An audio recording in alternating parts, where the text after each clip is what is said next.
우리는 성경에 기록된 이스라엘의 역사에서 아주 중요한 교훈을 발견할 수 있습니다. 그것은 하나님께서 당신의 백성들이 언제나 하나님만 섬기고 하나님만 예배하고 하나님의 말씀에 순종하는 신앙의 가문, 믿음의 공동체를 세우기를 원한다는 것입니다. 여러분, 에스라에서 보여주는 이야기는 오늘 우리에게 시사하는 바가 큽니다. 하나님은 무너진 당신의 백성을 다시 일으켜 세우시기 원하십니다. 그리고 이것을 위해 우리에게 필요한 것이 하나님과의 관계를 회복하는 것입니다. 그래서 하나님께서는 이스라엘 백성들 하여금 가장 먼저 무너진 하나님의 성전을 재건하게 하셨습니다. 그러므로 에스라서는 바벨론에서 돌아온 이스라엘 백성들이 했던 성전 재건에 대한 이야기입니다.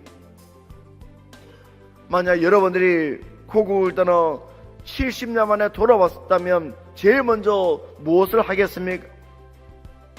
이스라엘 백성들은 제일 먼저 무너진 하나님의 성전을 건축했습니다.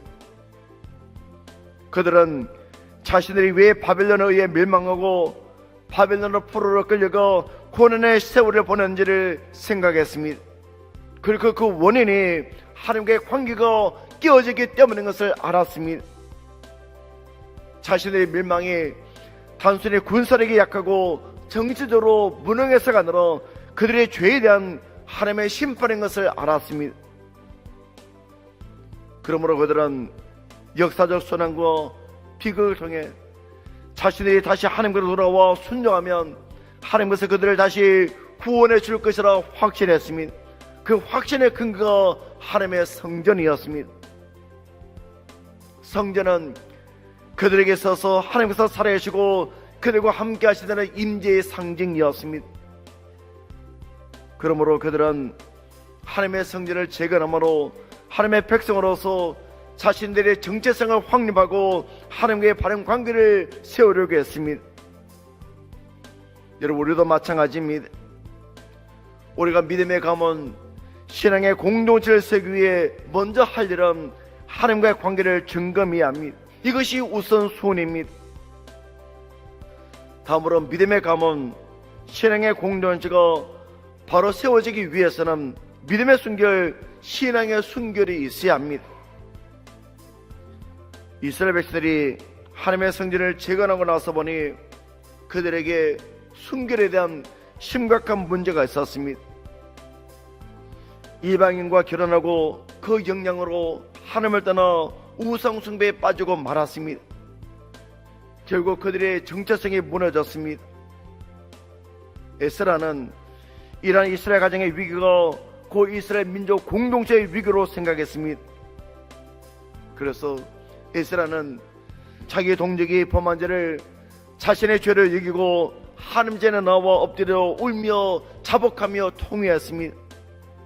에스라가 하나님의 성전 앞에 엎드려 눈물로 기도하고 죄를 자복하자 남녀노소 할 것 없이 많은 백성이 모여서 함께 큰 소리로 통곡했습니다.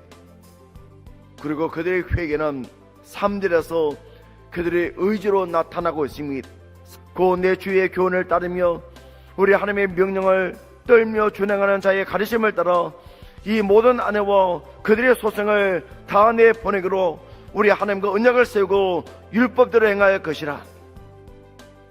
그 길과 그들에게서 거룩이 회복되고 믿음의 가문, 신앙의 공동체가 온전하게 다시 세워지게 되었습니다.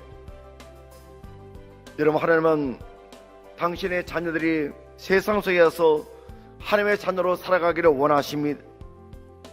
하나님만 섬기고 하나님의 말씀에 순종하는 순결하고 거룩한 자녀로 살아가기를 원하십니다. 그러기 위해 우리는 먼저 우리 가정이 믿음의 가정으로 온전히 세워져야 합니다. 가정에서 신앙이 바로 세워질 때 공동체가 바로 세워질 수가 있습니다. 우리 모두가 하나님 중심의 삶을 통해서 믿음의 가문이 세워지고 신앙의 공동은 세워짐으로 하나님의 큰 복을 받아 누리며 살아갈 수 있는 믿음의 사람들 되시기를 간절히 축원합니다.